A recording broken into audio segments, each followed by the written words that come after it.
You are hesitant to criticize your fellow Republican candidates. I am. When you hear things along the lines of what Donald Trump said recently about George W. Bush and 9/11, and he didn't keep us safe, was the implication, what do you think?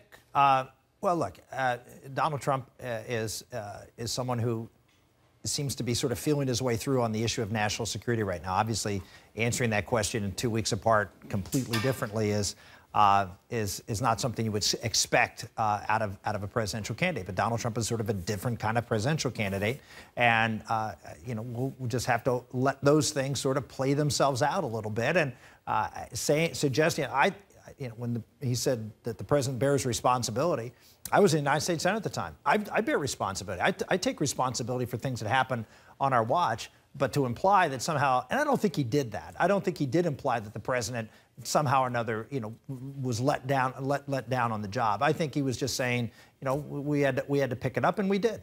Well, he tweeted a link. Donald Trump tweeted a link to a New York Times op-ed piece all about that presidential daily brief, bin Laden determined to attack within the United States. An op-ed that was pretty tough on the Bush administration, saying that he should have connected the dots. They all should have connected the dots, but they were more focused on Saddam Hussein. I would just say that everyone at that time understands that there things should have been done differently.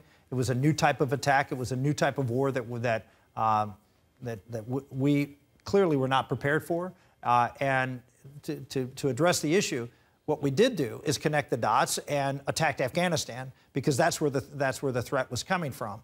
And to suggest that somehow we shouldn't have done that was a mistake, I think is mistaken. I think we absolutely needed to take care and respond to radical Islam after it attacked us, because for 20+ years we weren't responding to radical Islam. Whether it was USS Cole, whether it's the bombing in Tanzania, or all the way back to the Marine barracks in Beirut, we did not forcefully respond to radical Islam, and we gave the impression that America was a paper tiger and was going to be weak. And so we needed to do exactly what we did in Afghanistan and take out Osama bin Laden's forces at Al-Qaeda and the Taliban.